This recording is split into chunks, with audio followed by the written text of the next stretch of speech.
दोस्तों वीडियो की शुरुआत करूं लेकिन उससे पहले आपके साथ एक रिपोर्ट साझा करना चाहता हूं जो कि हाल ही में अभी पिछले ही महीने और एक महीना भी इस रिपोर्ट को आए हुए नहीं हुआ है अभी। ये रिपोर्ट आई थी दरअसल नीति आयोग की तरफ से जारी की गई और उसमें भारत के जो एक आप कह सकते हैं कि सबसे गरीब राज्य हैं उनकी लिस्ट आई, एक सूचकांक आया, उसके आंकड़े आपके साथ शेयर करना चाहता हूं। और चूंकि ये आज की वीडियो उत्तर प्रदेश और उत्तर प्रदेश के चुनाव पर आधारित है तो ये डेटा आपके लिए जानना बहुत ज़रूरी है दोस्तों। ये सरकारी डेटा है। देखिए, ये जो बहुआयामी गरीबी सूचकांक जो हाल ही में जारी किया गया नीति आयोग के द्वारा, उसमें उत्तर प्रदेश को लेकर ये कहा गया कि यहाँ पर 37.79 यानी 37.79% जनसंख्या गरीब है, जो बिहार और झारखंड के बाद देश में सर्वाधिक है। यानी बिहार और झारखंड के बाद देश में सबसे ज़्यादा गरीब जनसंख्या अगर कहीं रहती है या सबसे ज़्यादा अगर जनसंख्या कहीं गरीब है तो वो उत्तर प्रदेश की है और ये प्रतिशत है 37.79%। दूसरा आंकड़ा आप देखिए, उत्तर प्रदेश की 44.47% जनसंख्या कुपोषण का शिकार है। ये भी आप आंकड़ा याद रखिएगा दोस्तों। उत्तर प्रदेश का सबसे गरीब जिला श्रावस्ती है जहां पर 74.38% जनसंख्या गरीब है। बहराइच में 71.88% जनसंख्या गरीब है। बलरामपुर में भी 69.45%। लखीमपुर खीरी में 59.95%। इस प्रकार से कई जिले ऐसे हैं जहां पर ये गरीब, आधी से ज्यादा आप देख सकते हैं आबादी गरीब है इन जिलों की। जो एक प्रकार से आप कह सकते हैं कि उत्तर प्रदेश के कम गरीब जिले हैं उसमें लखनऊ आता है 12.16%, कानपुर नगर 14.34%। यहाँ पर ये इतनी ही आबादी गरीब है। फिर गौतम बुद्ध नगर 17% के करीब, गाजियाबाद में 17% के करीब। तो ये तीन आंकड़े आप याद रखिएगा दोस्तों। अब आप इस वीडियो को याद रखिए और इस वीडियो को आप समझिए और मैं एक पंक्ति में कहना चाहूंगा कि आखिर ये जो प्रचार प्रसार में इतना करोड़ों रुपया खर्च किया जाता है ये आखिर जाता कहां है, और ये जो योजनाएं अरबों रुपए की आती हैं ये कहां जाती हैं। जब इतनी ज्यादा जनसंख्या वाले राज्य में, सबसे ज्यादा जनसंख्या वाले राज्य में आप देखिए कि तकरीबन 37%, 38% मोटे तौर पर आप मान लीजिए कि जनसंख्या वहां की गरीब है और 44% आबादी कुपोषित है। तो ऐसे विकास का भी क्या फायदा जब वो इंसानों तक नहीं पहुंच रहा है। जुड़े रहिए। नमस्कार, आदाब, सत श्री अकाल दोस्तों, स्वागत है आप सबका मेरे YouTube चैनल स्वप्निल जंक्शन पर और मैं आशा करता हूं कि आप सभी स्वस्थ और सुरक्षित होंगे। दोस्तों, इस समय मैं पार्क में मौजूद हूं और ऐसे ही वॉक कर रहा था तो कुछ विचार मेरे मन में आए दोस्तों, तो मैंने सोचा कि क्यों ना आपके साथ भी इन्हें साझा किया जाए। देखिए, उत्तर प्रदेश समेत 5 राज्यों में चुनाव है विधानसभा के, जिसमें उत्तराखंड भी है, जिसमें गोवा भी है, जिसमें मणिपुर भी है और जिसमें पंजाब भी है। लेकिन कहीं ना कहीं आपके मन मस्तिष्क में इस प्रकार की एक छवि बना दी गई होगी, अगर आप इन 5 राज्यों में नहीं रहते हैं तो कहीं ना कहीं आपके मन में ये छवि बन गई होगी कि शायद केवल देश में एक ही राज्य में चुनाव है और एक ही राज्य में नेता है और एक ही राज्य में मजबूत विपक्ष भी है। बाकी राज्यों की तो कोई इस प्रकार से चर्चा भी नहीं हो रही, अगर होती भी है तो वो चर्चा कम, औपचारिकता ज़्यादा लगती है। लेकिन आज की इस वीडियो में दोस्तों आपको ये लगेगा कि शायद मैंने बातें तो अच्छी अच्छी की हैं, लेकिन मैं जिक्र उत्तर प्रदेश का ही करूँगा दोस्तों, क्योंकि उत्तर प्रदेश में चुनाव है। ऐसा लग रहा है कि उत्तेजना बढ़ाई जा रही है जानबूझकर। जब हम कहीं पर सार्वजनिक स्थान पर मौजूद रहते हैं तो हमें स्पष्टता के साथ ये दिखता है कि इस देश के भीतर जिसे मेहनत मशक्कत करते हुए पैसा कमाना है, रोजी रोटी कमानी है, वो तो बेहद सहजता के साथ, शांतिपूर्ण तरीके से अपना व्यापार, अपना कार्य कर रहा है। लेकिन जो खाली है, जो रैलियों में मस्त हो रखा है, जो मग्न हो रखा है, वो भड़का रहा है। आपने एक चीज नोटिस की होगी दोस्तों कि जो भी राजनेता रैलियां कर रहे हैं उसमें एक कलिष्ठ हिंदी का शब्द प्रयोग करते हुए जनता की भावनाओं से जोड़ने का प्रयास कर रहे हैं, जनता से जोड़ने का प्रयास करते हैं, एटलीस्ट दिखावा कर रहे हैं। जैसे बीजेपी जन विश्वास यात्रा निकाल रही है। जन विश्वास, ये उन्हीं ने खुद को ही, पार्टी ने खुद को ही सर्टिफिकेट दे दिया है कि जनता का विश्वास उनके साथ है, और हम योजनाओं का प्रचार प्रसार करने के लिए निकल चुके हैं। एक रथ निकाल रहे हैं, अलग अलग जिलों से निकल रहा है।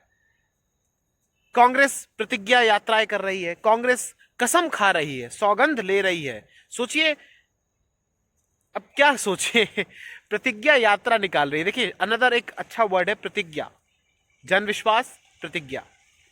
अखिलेश यादव विजय रथ निकाल रहे हैं, तो उन्होंने मान लिया है कि भाई हम विजय हो चुके हैं, और ये रथ निकल रहा है जैसे अश्वमेध का घोड़े का यज्ञ का रथ निकल रहा हो। अब इसमें जो प्रोजेक्ट किया जाता है, जो भीड़ आती है, उसमें मैक्सिमम लोग कार्यकर्ता भी होते हैं, कुछ जनता भी होती है। तो उनको ऐसे प्रोजेक्ट किया जाता है कि वो प्रजा है और हम राजा हैं, चाहे विपक्षी हो चाहे सत्तारूढ़ हो। तो इंसान की या नागरिक की वैल्यू इस देश के भीतर चुनाव के टाइम पर ही उभर कर आती है। वोट के नजरिए से उसको देखा जाता है, और ये सुंदर सुंदर नाम हिंदी के, चाहे प्रतिज्ञा यात्रा हो, चाहे जन विश्वास यात्रा हो, चाहे जन कल्याण यात्रा हो, चाहे कुछ भी हो, चाहे विजय रथ हो, ये सब सिर्फ ये दर्शाने के लिए होता है कि देखिए हम सुल्तान हैं, हम बादशाह हैं, हम राजा हैं, हम महाराजा हैं, और प्रजा हमारे साथ है, और हम इस प्रकार की चीजें करेंगे। क्योंकि आप उन भीड़ों को देखिए, इन रैलियों को ऑर्गेनाइज करने का तरीका देखिए, चाहे रथ यात्राएं हो चाहे कुछ रैलियां हो, आप देखिए इसमें खर्च कितना होता होगा। एक डीलक्स बस में यात्रा करके उसको जनता से जोड़ा जाता है, और जनता बेचारी नीचे खड़ी होकर केवल अपने नेता की तरफ हाथ इस तरीके से वेव करती है, और वो नेता वहां से चला जाता है लोकप्रियता बटोरकर, अच्छी विजुअल्स को बटोरकर, और फिर उसके बाद वो चला जाता है। उसका कोई सीधा सरोकार नहीं होता।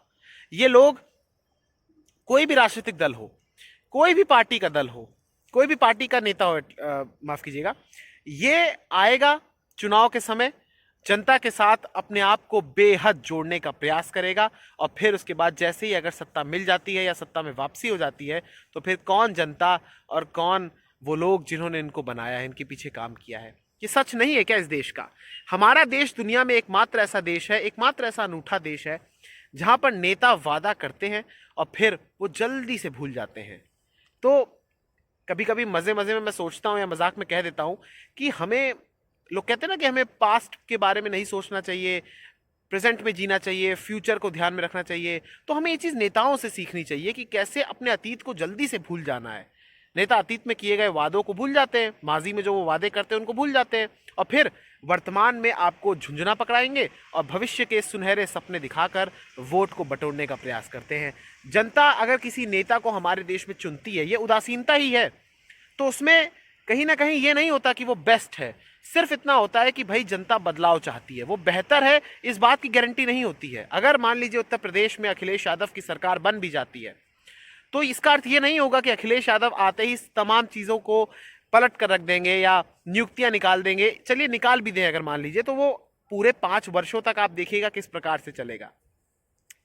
तो अखिलेश यादव मान कर चलिए अगर आ जाते हैं, तो ये मत समझिएगा कि वो बेस्ट हैं, वो एक विकल्प है। तो राजनीति विकल्प हो गया है, राजनीतिक विकल्प की संभावनाओं को ही अब प्रोजेक्ट करने का साधन हो गया है। अब आप इसमें यह उम्मीद करिए कि इसमें कोई बेहतर नहीं है, इसमें कोई बेस्ट नहीं है, सिर्फ एक विकल्प है। इसलिए हम चुनाव कराते हैं कि भाई पहले आपको मौका दे दिया, आप जुल्म और सितम कीजिए, आप भ्रष्टाचार कीजिए, फिर हम दूसरे को दे के देखते हैं, वो अपने सलीके से, अपने तरीके से वो करेगा, और ऐसे ही जब चुनाव आने होंगे तो करोड़ों रुपए फूंक दिए जाएंगे, उड़ा दिए जाएंगे प्रचार प्रसार करने में। ऐसे कहीं चुनाव होते हैं? आप खुद सोचिए, भीड़ जुटाई जाती है बसों में, सरकारी चीज़ों का, सरकारी जो संसाधन है उनका उपयोग करते हुए, फिर आप देखिए कि रेड्स पड़ जाती हैं। देखिए, रेड मारना कोई गलत बात नहीं है, आप रेड मारिए, लेकिन एक चीज़ आप ये भी तो नोटिस कीजिए कि अगर किसी पर आपने रेड मारी है, तो ऐसा तो नहीं है कि कल परसों से ही उसने शुरू किया होगा इकट्ठा करना, उसके दूध के दांत तो है नहीं, वो तो वर्षों से ये चीज़ कर रहा होगा। तो आप चुनाव के समय जब रेड मारते हैं, तो इससे इस टाइमिंग पर शक होता है, और फिर जनता भी ये लगातार देखती है कि चुनाव के समय ही क्यों सरकारी एजेंसीज का उपयोग किया जाता है। वहीं अगर हम दूसरी पार्टी की बात करें जिनके नेताओं पर ये होता है, तो फिर वो भी बचाव में सामने आते हैं, और बचाव में सामने आते भी हैं और आए भी हैं। अब क्या होता है कि अगर मान लीजिए दूसरा दल आ जाए जीत कर, तो फिर वो एक प्रतिशोध लेता है और फिर राजनीतिक प्रतिशोध शुरू हो जाता है। न्याय, कानून, सबकी धज्जियां उड़ जाती है। केवल प्रतिशोध यानी बदला लेने की कार्रवाई शुरू हो जाती है और जनता कहीं ना कहीं पिस जाती है। इसीलिए ये समझना होगा कि हर नागरिक के अंदर एक जागरूकता होनी चाहिए कि कोई भी नेता उसको मूर्ख ना बना सके। ये चाहे किसी प्रकार की भी नारे दे, चाहे एक पार्टी जो कहती है कि भाई 22 में बदलाव होगा, या एक कहते हैं कि डबल इंजन की सरकार है, या कांग्रेस कहती है कि लड़की हूं, लड़ सकती हूं। इनका सबका इतिहास हमारे सामने है, गूगल है, आप सब उठा के देख लीजिए। किसने किस प्रकार के बयान दिए, किस पार्टी के नेता ने अपनी सत्ता में रहते हुए, या किसने कितना काम किया, या किसने कितने क्राइम किसके दौर में कितना रहा, ये सब कुछ नंगा सच की तरह, नंगे सत्य की तरह हमारे सामने है, आप सभी देख सकते हैं। मेरा इस वीडियो को बनाने का मकसद ये नहीं है कि मैं किसी पार्टी विशेष का समर्थन करूं या उसका प्रचार प्रसार करूं। मैं निष्पक्ष होकर अपनी दोनों आंखों को बराबर से रखते हुए और सामने तराजू पर तीनों दलों को, हालांकि तराजू में 2 ही जगह होती है वजन रखने की, लेकिन मैं तीनों को रखना चाहता हूं। इनफैक्ट सभी पार्टियों को चलिए रखना चाहता हूं, और आप खुद देखिए कि कौन सही है। आपको ये दिखेगा कि कोई भी सही नहीं है, सिर्फ वही सही सही बातें करता है जो उस समय पर विपक्ष में होता है, क्योंकि विपक्ष जब होता है तो वो जनता की बात करता है। वो ये समझता है, क्योंकि सत्तारूढ़ पार्टी कभी भी अपनी खामियों को नहीं बताएगी, विपक्ष ही दिखाएगा। और फिर जब वही विपक्ष मान लीजिए अगर सत्ता में आ जाता है, तो फिर वही स्थिति वैसा वर्षा हो जाती है, वो लूटना शुरू करता है। और जो सत्तारूढ़ पहले होता है, वो जब नीचे आ जाता है, विपक्ष बन जाता है, तो फिर वो उसको घेरने लग जाता है। और जनता को लास्ट में चुनाव के समय धर्म के नाम पर एक प्रकार से मूर्ख बनाया जाता है।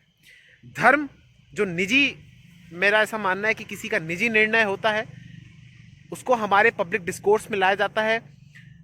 धर्म को हथियार बनाया जाता है कुछ लोगों के द्वारा, धर्म को कुछ लोग अपनी ढाल भी बनाते हैं, और इसी बीच जनता उलझ कर रह जाती है। ध्यान से देखिए आप, ये जो गठबंधन हो रहे हैं, ये जो मंत्री पद दिए जा रहे हैं या मंत्री बनाए जा रहे हैं, ये क्यों हो रहे हैं? ये क्षेत्र के आधार पर हो रहे हैं, ये सबसे प्रमुखता के साथ ये जाति के आधार पर हो रहे हैं। इसलिए समझिए कि इसमें विकास का एजेंडा नहीं है। विकास तो केवल इश्तेहारों में दिखता है, विकास तो केवल आप कह लीजिए बड़े बड़े होर्डिंग्स या बैनर्स जो लगते हैं उस पर दिखता है, उस पर करोड़ों रुपए फूंक दिया जाता है, और ग्राउंड पर कुछ नहीं पहुंचता है। आप भी जानते हैं। इस पार्क में मौजूद था, ये सब सोच रहा था, सोचा कि आपके साथ शेयर किया जाए। बस जागरूक रहिए और देखते रहिए अपने आसपास क्या कुछ हो रहा है, कोई आपको मूर्ख ना बना सके, यही मेरा उद्देश्य है, और यही शेयर करने का, यही बनाने का इस वीडियो का भी मकसद था। उत्तर प्रदेश में चुनाव है, तमाम राज्यों में भी चुनाव है, उसी को दीजिए वोट जो आपके साथ आपके बुरे वक्त पर रहा हो। हालांकि ये निर्णय बहुत कठिन होता है, क्योंकि ऐसा कोई भी नहीं है जो बुरे वक्त में साथ रहा हो। हर कोई अपनी तिजोरी भरकर रवाना हो जाता है। नमस्कार, बहुत बहुत शुक्रिया, जय हिंद।